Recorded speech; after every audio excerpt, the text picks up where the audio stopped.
നജാശി രാജാവിന്റെ മുന്നിൽ വെച്ച് ജഅഫർ ബിൻ അബി ത്വാലിബ് റളിയല്ലാഹു തആല അൻഹു നടത്തിയ സാരസമ്പൂർണമായ അതിഗംഭീരമായ ഒരു പ്രഭാഷണം. മുമ്പ് ഹിറക്കൽ രാജാവിന്റെ കൊട്ടാരത്തിൽ എതിർചേരിയുടെ നായകനായ അബൂ സുഫിയാനും തമ്മിലുള്ള സംഭാഷണമായിരുന്നു. എന്നാൽ ഇവിടെ നജാശി രാജാവിന്റെ മുന്നിൽ വെച്ച് ജഅഫർ ബിൻ അബി ത്വാലിബ് റളിയല്ലാഹു തആല അൻഹു ഒരു വിശ്വാസിയാണ്, ഒരു സഹാബിയാണ് സംഭാഷണം നടത്തുന്നത്. അദ്ദേഹം പറയുകയാണ്, അയ്യുഹൽ മലിക്കു, രാജാവേ, ഞങ്ങൾ ശിർക്ക് ചെയ്തിരുന്ന ഒരു സമുദായമായിരുന്നു. വിഗ്രഹങ്ങളെ ആരാധിച്ചിരുന്നു, ശബങ്ങളെ തിന്നിരുന്നു, അയൽവാസികളെ ദ്രോഹിച്ചിരുന്നു. അല്ലാഹു തആല ഹറാമാക്കിയതിനെ ഞങ്ങൾ ഹലാലാക്കുമായിരുന്നു. ഞങ്ങൾ ആളുകളെ കൊന്നുകളയുമായിരുന്നു. ഞങ്ങളിൽ നിന്നും അല്ലാഹു തആല ഞങ്ങളിലേക്ക് ഒരു പ്രവാചകനെ അയച്ചു തന്നു. ആ പ്രവാചകനെ സംബന്ധിച്ച് ഞങ്ങൾക്ക് അറിയാമായിരുന്നു. ഞങ്ങൾ വാഗ്ദാനം പൂർത്തീകരിക്കുന്ന ആളാണ് എന്ന് ഞങ്ങൾക്ക് അറിയാമായിരുന്നു. അൽഹംദുലില്ലാഹ് അൽഹംദുലില്ലാഹി റബ്ബിൽ ആലമീൻ. അസ്സലാത്തു വസ്സലാമു അലാ സയ്യിദിൽ മുർസലീൻ വഅലാ ആലിഹി വഅസ്ഹാബിഹി അജ്മഈൻ. അമ്മാ ബഅദ്. അഊദു ബില്ലാഹി മിനശ് ശൈത്വാനിർ റജീം. ബിസ്മില്ലാഹിർ റഹ്മാനിർ റഹീം. ഇന്നല്ലാഹ യഅ്മുറു ബിൽ അദ്ലി വൽ ഇഹ്സാൻ വഇതാഇ ദിൽ ഖുർബാ വയൻഹാ അനിൽ ഫഹ്ശാഇ വൽ മുൻകരി വൽ ബഗി യഅ്ലുകും ലഅല്ലകും തദക്കറൂൻ. ഏറ്റവും സ്നേഹ ബഹുമാന ആദരവുകൾ നിറഞ്ഞ മുഅ്മിനീങ്ങളെ, സഹോദരങ്ങളെ, റബ്ബ് സുബ്ഹാനഹു വ തആല നമ്മെ എല്ലാവരെയും സ്വീകരിക്കുമാറാകട്ടെ. പ്രിയമുള്ളവരെ, പരിശുദ്ധമായ റബീഉൽ അവ്വൽ മാസം നമ്മളിലേക്ക് കടന്നു വരികയാണ്. ആ പ്രവാചകനെ സ്നേഹിക്കാനും അവിടുത്തെ തിരു സുന്നത്തുകൾ ജീവിതത്തിൽ പകർത്താനും നമുക്കെല്ലാവർക്കും അല്ലാഹു സുബ്ഹാനഹു വ തആല അതിനുള്ള തൗഫീഖ് നൽകി അനുഗ്രഹിക്കുമാറാകട്ടെ. മനുഷ്യരെ സംബന്ധിച്ചിടത്തോളം വളർന്നു വരുന്ന ചുറ്റുപാടുകളും സാഹചര്യങ്ങളും അതവരുടെ ജീവിതത്തിൽ വലിയ സ്വാധീനം ഉണ്ടാക്കുന്ന ഘടകങ്ങളാണ്.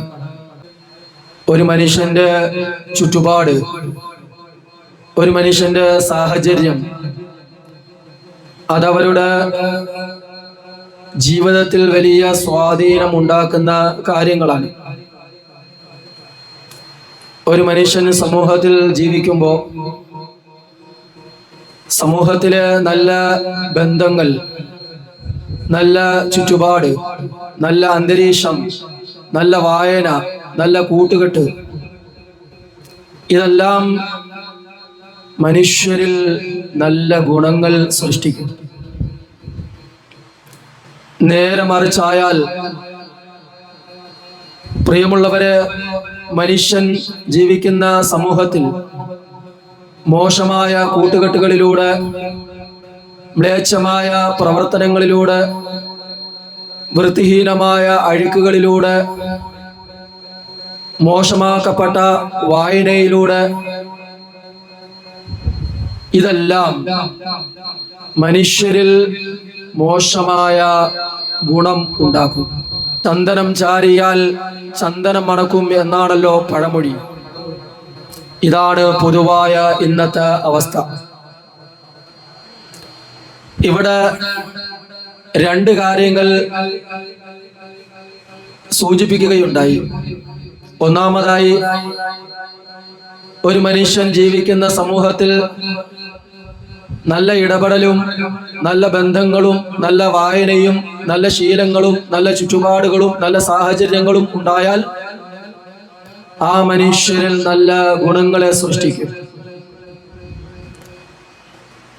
നേരെ മറിച്ചായാൽ, മനുഷ്യൻ ജീവിക്കുന്ന സമൂഹത്തിൽ മോശമായ അന്തരീക്ഷം, മോശമായ ചുറ്റുപാട്, മോശമായ സാഹചര്യം, മ്ലേച്ഛമായ പ്രവർത്തനങ്ങൾ, മോശമാക്കപ്പെട്ട കൂട്ടുകെട്ടുകൾ, ഇതെല്ലാം മനുഷ്യരിൽ നെഗറ്റീവ് മോശമായ ഗുണങ്ങൾ ഉണ്ടാക്കും. എന്നാൽ ലോകത്തിന്റെ നായകൻ ലോകൈഗുരു മുഹമ്മദ് മുസ്തഫ സയ്യിദിന റസൂലുള്ളാഹി സ്വല്ലല്ലാഹു അലൈഹി വസല്ലം തങ്ങൾ വളർന്നു വന്ന ചുറ്റുപാടുകളെ സംബന്ധിച്ച് നാം വിലയിരുത്തുമ്പോൾ പ്രപഞ്ച സൃഷ്ടാവായ സർവ്വ സുബ്ഹാനഹു വ തആലയുടെ പ്രത്യേക സംരക്ഷണത്തിലാണ് പ്രവാചകൻ വളർന്നു വന്നത് എന്ന് നമുക്ക് മനസ്സിലാക്കാൻ കഴിയും. നമുക്കറിയാം, പ്രവാചകൻ കടന്നു വരുന്ന ആ കാലഘട്ടം വളരെ മോശമായ കാലഘട്ടമായിരുന്നു. ആ കാലഘട്ടത്തെ സംബന്ധിച്ച് ചരിത്രകാരന്മാർ രേഖപ്പെടുത്തിയത് ഡാർക്ക് ഏജ് യുഗം, അതായത് ഇരുണ്ട യുഗം. എന്താണ് ഇരുണ്ട യുഗം എന്ന് പറഞ്ഞാൽ? എല്ലാ തെറ്റുകളും മോശമായ മുഴുവൻ പ്രവർത്തനങ്ങളും നടന്നിരുന്ന ആ കാലഘട്ടം. ശിർക്ക്, അന്ധകാരം, അതുപോലെ തന്നെ ലഹരി പദാർത്ഥങ്ങളുടെ ഉപയോഗം, ഇതെല്ലാം ചുറ്റുപാടുകളും ഈ സാഹചര്യത്തിലാണ്, ഈ സന്ദർഭത്തിലാണ് സയ്യിദിന റസൂലുള്ളാഹി സല്ലല്ലാഹു അലൈഹി വസല്ലം തങ്ങൾ പ്രിയമുള്ളവരെ ജനിച്ചു വളർന്നത്. നബി തങ്ങൾ കടന്നു വരുമ്പോ 6-ാം നൂറ്റാണ്ടിലെ കാട്ടറബികളുടെ അവസ്ഥ, ഒരു പെൺകുഞ്ഞ് ജനിച്ചാൽ ജീവനോടെ കുഴിച്ചു മൂടുന്ന സമ്പ്രദായം, കള്ളിനും പെണ്ണിനും വേണ്ടി ജീവിച്ചിരുന്ന ആ കാലഘട്ടം. ആ കാലഘട്ടത്തിൽ നബി തങ്ങൾ കടന്നു വരികയും അവിടുന്ന് ജനിച്ച് വളരുകയും ചെയ്യും. എന്നാൽ ആ തിന്മയുടെ ഒരു ലാഞ്ചന പോലും നബിതങ്ങളെ സ്വാധീനിച്ചിട്ടില്ല എന്നുള്ളത് വളരെ ശ്രദ്ധേയമാണ്. സയ്യിദിന റസൂലുള്ളാഹി സ്വല്ലല്ലാഹു അലൈഹി വസല്ലം തങ്ങൾ അവിടുന്ന് പറയുകയുണ്ടായി, ഫവല്ലാഹി മാ ഹമംതു ബിസൂഇൻ മിമ്മാ യഅമലു അഹ്ലുൽ ജാഹിലിയ്യത്തി. ഫവല്ലാഹി, അല്ലാഹുവിനെ കൊണ്ട് സത്യം, മാ ഹമംതു, ഞാൻ വിചാരിച്ചിട്ടില്ല, എൻ്റെ മനസ്സിൽ തോന്നിയിട്ടില്ല, എൻ്റെ മനസ്സിൽ അങ്ങനെ ഒരു ആശയം കടന്നു വന്നിട്ടില്ല. ബിസൂഇൻ മിമ്മാ യഅമലു അഹ്ലുൽ ജാഹിലിയ്യത്തി, 6-ാം നൂറ്റാണ്ടിൽ ഉണ്ടായിരുന്ന ജനതയുടെ ആ മ്ലേച്ഛമായ മോശമാക്കപ്പെട്ട പ്രവൃത്തികളൊന്നും എൻ്റെ ജീവിതത്തിൽ, എൻ്റെ മനസ്സിൽ ഞാൻ വിചാരിച്ചിട്ട് പോലുമില്ല എന്ന് അള്ളാഹുവിന്റെ പ്രവാചകൻ സയ്യിദിന റസൂലുള്ളാഹി സ്വല്ലല്ലാഹു അലൈഹി വസല്ലം തങ്ങൾ പ്രിയമുള്ളവരെ ആണയിട്ട് അവിടുന്ന് പറയുകയാണ്, ഹത്താ അക്രമനി അല്ലാഹു അസ്സ വജല്ല ബിനുബുവതിഹി. അല്ലാഹു സുബ്ഹാനഹു വ തആല അവന്റെ നുബുവത്ത് കൊണ്ട് പ്രവാചകനെ ബഹുമാനിക്കുവോളം അള്ളാഹുവിന്റെ സംരക്ഷണത്തിലാണ്, അള്ളാഹുവിന്റെ തർബീയത്തിലാണ് പ്രവാചക തിരുമേനി സ്വല്ലല്ലാഹു അലൈഹി വസല്ലം തങ്ങൾ വളർന്നു വന്നത്. അന്ത്യപ്രവാചകരെ സംബന്ധിച്ചിടത്തോളം അള്ളാഹുവിന്റെ പ്രത്യേകമായ തർബീയത്തിലാണ് വളർന്നു വന്നത് എന്ന് ഞാൻ സൂചിപ്പിക്കുകയുണ്ടായി.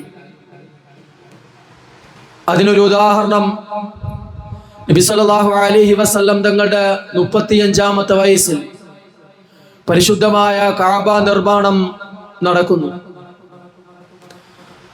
ആ നിർമ്മാണത്തിലേക്ക് അള്ളാഹുവിന്റെ പ്രവാചകൻ കല്ല് ചുമക്കുമ്പോൾ സ്വന്തം പിതൃവ്യനായ ഇബ്നു അബ്ബാസ് റളിയല്ലാഹു തആല അൻഹുമ എന്നവർ അവിടുന്ന് പറയുകയുണ്ടായി, നബിയെ, അങ്ങ് ധരിച്ചിരിക്കുന്ന തുണി അത് അഴിച്ച് ചുമ്മാട് വെക്കുക.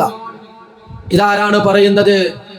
നബിയുടെ പിതൃവ്യനായ ഇബ്നു അബ്ബാസ് റളിയല്ലാഹു തആല അൻഹുമ എന്നവര് പറയുമ്പോ, ഇത്തരം തിന്മകൾ ഉപദേശിക്കുന്ന ജനതയുടെ ഇടയിലാണ് അള്ളാഹുവിന്റെ പ്രവാചകൻ ജനിച്ചു വളർന്നത്. എന്നിട്ട് പോലും അതിൻ്റെ ഒന്നും ഒരംശം പോലും ജനിച്ചിട്ടില്ല എന്നുള്ളത് വളരെ ശ്രദ്ധേയമായ കാര്യമാണ്. എതിർചേരിയുടെ നായകനായ സാക്ഷാൽ അബൂ സുഫിയാൻ, പിന്നീട് അബൂ സുഫിയാൻ ഇസ്ലാമിലേക്ക് കടന്നു വരുന്നുണ്ട്. ഈ സംഭവം നടക്കുന്നത് എതിർ കക്ഷിയുടെ നേതാവായ അബൂ സുഫിയാൻ അന്ന് മുസ്ലിമായിരുന്നില്ല. അദ്ദേഹം ഹിർക്കൽ ചക്രവർത്തിയുടെ കൊട്ടാരത്തിൽ നടത്തിയ സത്യവാങ്മൂലം അത്ഭുതകരമായ ഒരു അനുഭവമായിരുന്നു. അബൂ സുഫിയാനെയും അവന്റെ കൂട്ടുകാരെയും ഹിർക്കൽ ചക്രവർത്തി കൊട്ടാരത്തിലേക്ക് ക്ഷണിക്കുകയാണ്. ക്ഷണം സ്വീകരിച്ച് അബൂ സുഫിയാനും കൂട്ടരും ഹിർക്കൽ ചക്രവർത്തിയുടെ കൊട്ടാരത്തിൽ എത്തിയപ്പോൾ ഹിർക്കൽ രാജാവ് പ്രവാചകന്റെ കാര്യത്തിൽ സത്യം പറയണമെന്ന് അബൂ സുഫിയാനോട് പറയുകയുണ്ടായി. കളവ് പറഞ്ഞാൽ തുറന്ന മനസ്സോടെ അത് ഏറ്റു പറയണം, അത് പറഞ്ഞു തരണമെന്ന് അബൂ സുഫിയാന്റെ കൂട്ടുകാരോടും സൂചിപ്പിക്കുകയുണ്ടായി. കേട്ട അബൂ സുഫിയാൻ ഹിർക്കൽ രാജാവിനോട് പറയുകയുണ്ടായി, കള്ളൻ എന്ന് വിളിക്കുന്നതിൽ 6-ാം നൂറ്റാണ്ടിലെ എതിരാളികൾക്ക് ലജ്ജയുണ്ടായിരുന്നു. അബൂ സുഫിയാൻ ഹിർക്കൽ രാജാവിനോട് പറയുകയാണ്, 6-ാം നൂറ്റാണ്ടിലെ എതിരാളികൾക്ക്, 6-ാം നൂറ്റാണ്ടിലെ ശത്രുക്കൾക്ക് കള്ളൻ എന്ന് വിളിക്കുന്നതിൽ വലിയ ലജ്ജയുണ്ടായിരുന്നു. എന്നാൽ ഇന്നത്തെ എതിരാളികൾക്ക് ആ ഒരു നാണവോ ആ ഒരു മാനവോ ഇല്ലാത്ത ഒരു സാഹചര്യത്തിലൂടെയാണ് ഞാനും നിങ്ങളും കടന്നു പോകുന്നത്. ഹിർക്കൽ രാജാവിന്റെ ചോദ്യവും അതുപോലെ തന്നെ അബൂ സുഫിയാന്റെ മറുപടിയും സദസ്യരെ വല്ലാതെ അങ്ങ് കോരിത്തരിപ്പിക്കുകയുണ്ടായി. പ്രിയമുള്ളവരെ, ഹിർക്കൽ രാജാവ് അബൂ സുഫിയാനോട് ഒന്നാമതായി ചോദിച്ചു, പ്രവാചകൻ അവിടത്തെ 40 വയസ്സിനുള്ളിൽ കളവ് പറഞ്ഞിട്ടുണ്ടോ? കളവ് പറഞ്ഞാണോ ജനങ്ങളെ വശീകരിക്കുന്നത് എന്ന ഹിർക്കൽ രാജാവിന്റെ ചോദ്യത്തിന്റെ മുന്നിൽ പ്രിയമുള്ളവരെ, അബൂ സുഫിയാന്റെ മറുപടി ഇല്ല, നബിതങ്ങൾ അവിടത്തെ ജീവിതത്തിൽ ഒരിക്കൽ പോലും കളവ് പറഞ്ഞിട്ടില്ല. കളവ് പറഞ്ഞ് ആരെയും ചതിക്കാറില്ല. കളവ് പറഞ്ഞ് പ്രബോധനം അവിടുന്ന് നടത്തിയിട്ടില്ല. വേണമെങ്കിൽ അബൂ സുഫിയാന് ഇവിടെ കളവ് പറയാമായിരുന്നു. കാരണം ആ കൂട്ടത്തിൽ വിശ്വാസികളായ ഒരാൾ തന്നെയും അവിടെ ഉണ്ടായിരുന്നില്ല. അവിടെ ഉണ്ടായിരുന്നത് അബൂ സുഫിയാന്റെ കിങ്കരന്മാരാണ്, അവന്റെ സ്നേഹിതന്മാരാണ്, അവന്റെ കൂട്ടുകാരാണ്. ഹിർക്കൽ രാജാവിന്റെ ഓരോ ചോദ്യത്തിനും കളവ് അദ്ദേഹത്തിന് പറയാമായിരുന്നു. പക്ഷേ അദ്ദേഹം സത്യസന്ധമായിട്ടാണ് ഓരോ ചോദ്യത്തിനും അബൂ സുഫിയാൻ ആൻസർ പറഞ്ഞത്. അദ്ദേഹം പറഞ്ഞതില്ല, അള്ളാഹുവിന്റെ പ്രവാചകൻ ഒരിക്കലും അവിടുന്ന് കളവ് പറഞ്ഞിട്ടില്ല. വീണ്ടും ഹിർക്കൽ രാജാവ് അദ്ദേഹത്തോട് ചോദിക്കുകയുണ്ടായി, അദ്ദേഹം വാഗ്ദാന ലംഘനം ലംഘിക്കാറുണ്ടോ? എന്തെങ്കിലും കാര്യങ്ങൾ വാഗ്ദാനം ചെയ്താൽ അത് ലംഘിക്കുന്ന സ്വഭാവക്കാരനാണോ പ്രവാചകൻ എന്ന ചോദ്യത്തിന്റെ മറുപടിയായിട്ട് അബൂ സുഫിയാൻ പറഞ്ഞത് ലാ, ഒരിക്കലുമല്ല. അള്ളാഹുവിന്റെ പ്രവാചകൻ വാഗ്ദാനം പൂർത്തീകരിക്കുന്ന പ്രവാചകനാണ്. അവിടുത്തെ ജീവിതത്തിൽ ഒരിക്കൽ പോലും വാഗ്ദാന ലംഘനം നടത്തിയിട്ടില്ല എന്ന് അബൂ സുഫിയാൻ ഹിർക്കൽ രാജാവിനോട് പറയുകയാണ്. എന്നിട്ട് അദ്ദേഹം പറഞ്ഞു, ഇപ്പോൾ ഞാൻ പ്രവാചകനുമായിട്ട് ഒരു കരാറ് അതിൽ ഒപ്പുവെച്ചിരിക്കുകയാണ്. അതായത് ഹുദൈബിയ സന്ധി, അതിനു വേണ്ടിയിട്ട് ഒപ്പുവെച്ചിരിക്കുകയാണ്. അതിൽ പ്രവാചകൻ വാഗ്ദാനം ലംഘനം നടത്തുമോ എന്ന് എനിക്കറിയില്ല. പക്ഷെ ഇതിനു മുമ്പ് വരെ അങ്ങയുടെ ജീവിതത്തിൽ ആരെയും ചതിക്കുകയോ വഞ്ചിക്കുകയോ വാഗ്ദാന ലംഘനം പൂർത്തീകരിക്കാതിരിക്കുകയോ ചെയ്തിട്ടില്ല എന്ന് അബൂ സുഫിയാൻ പ്രവാചകനെ സംബന്ധിച്ച് ഹിർക്കൽ രാജാവിനോട് പറയുകയാണ്. നജ്ജാശി രാജാവിന്റെ മുന്നിൽ വെച്ച് ജഅഫർ ബിൻ അബി ത്വാലിബ് റളിയല്ലാഹു തആല അൻഹു നടത്തിയ സാരസമ്പൂർണമായ അതിഗംഭീരമായ ഒരു പ്രഭാഷണം. മുമ്പ് ഹിർക്കൽ രാജാവിന്റെ കൊട്ടാരത്തിൽ എതിർചേരിയുടെ നായകനായ അബൂ സുഫിയാനും തമ്മിലുള്ള സംഭാഷണമായിരുന്നു. എന്നാൽ ഇവിടെ നജ്ജാശി രാജാവിന്റെ മുന്നിൽ വെച്ച് ജഅഫർ ബിൻ അബി ത്വാലിബ് റളിയല്ലാഹു തആല അൻഹു ഒരു വിശ്വാസിയാണ്, ഒരു സഹാബിയാണ് സംഭാഷണം നടത്തുന്നത്. അദ്ദേഹം പറയുകയാണ്, അയ്യുഹൽ മലിക്കു, രാജാവേ, ഞങ്ങൾ ശിർക്ക് ചെയ്തിരുന്ന ഒരു സമുദായമായിരുന്നു. വിഗ്രഹങ്ങളെ ആരാധിച്ചിരുന്നു, ശബങ്ങളെ തിന്നിരുന്നു, അയൽവാസികളെ ദ്രോഹിച്ചിരുന്നു. അല്ലാഹു തആല ഹറാമാക്കിയതിനെ ഞങ്ങൾ ഹലാലാക്കുമായിരുന്നു. ഞങ്ങൾ ആളുകളെ കൊന്നുകളയുമായിരുന്നു. ഞങ്ങളിൽ നിന്നും അല്ലാഹു തആല ഞങ്ങളിലേക്ക് ഒരു പ്രവാചകനെ അയച്ചു തന്നു. ആ പ്രവാചകനെ സംബന്ധിച്ച് ഞങ്ങൾക്ക് അറിയാമായിരുന്നു. വിധങ്ങൾ വാഗ്ദാനം പൂർത്തീകരിക്കുന്ന ആളാണ് എന്ന് ഞങ്ങൾക്ക് അറിയാമായിരുന്നു. വസ്തുഖുഹു, അവിടുത്തെ ആ സംസാരം മുഴുവനും സത്യസന്ധതയാണ് എന്ന് ഞങ്ങൾക്കറിയാമായിരുന്നു. വഅമാനതുഹു, അവിടുത്തെ വിശ്വസ്തത, ഇതൊക്കെ ഞങ്ങൾക്ക് പ്രവാചകനെ സംബന്ധിച്ച് അറിയാമായിരുന്നു. പ്രവാചകൻ ഞങ്ങളെ തൗഹീദിലേക്ക്, ഏകനായ ഇലാഹിലേക്ക് ക്ഷണിച്ചു, ബന്ധം ചേർക്കാൻ കൽപ്പിച്ചു. വനുഹ്സിനുൽ ജിവാറ, അയൽവാസികളോട് നല്ല നിലയ്ക്ക് പെരുമാറണമെന്ന് അവിടുന്ന് പഠിപ്പിച്ചു, നമസ്കരിക്കാൻ പഠിപ്പിച്ചു. വന്നസൂമ, നോമ്പനുഷ്ഠിക്കാൻ അവിടുന്ന് പ്രിയമുള്ളവരെ പഠിപ്പിച്ചു. പ്രവാചകനെ സ്നേഹിക്കുവാനും അവിടുത്തെ അധ്യാപനങ്ങൾ ജീവിതത്തിൽ പകർത്തുവാനും ആ പ്രവാചകനെ ഇത്തിബാ ചെയ്ത് നല്ലൊരു വിശ്വാസിയായിട്ട്, നല്ലൊരു മുഅ്മിനായിട്ട് ജീവിക്കുവാനും നാം തയ്യാറാകണം. അങ്ങനെ തയ്യാറാകുമ്പോഴാണ് ഈ ദുനിയാവും നാളെ കാലാകാലമായ ആഖിറവും നമുക്ക് വിജയകരമായി തീരുന്നത്.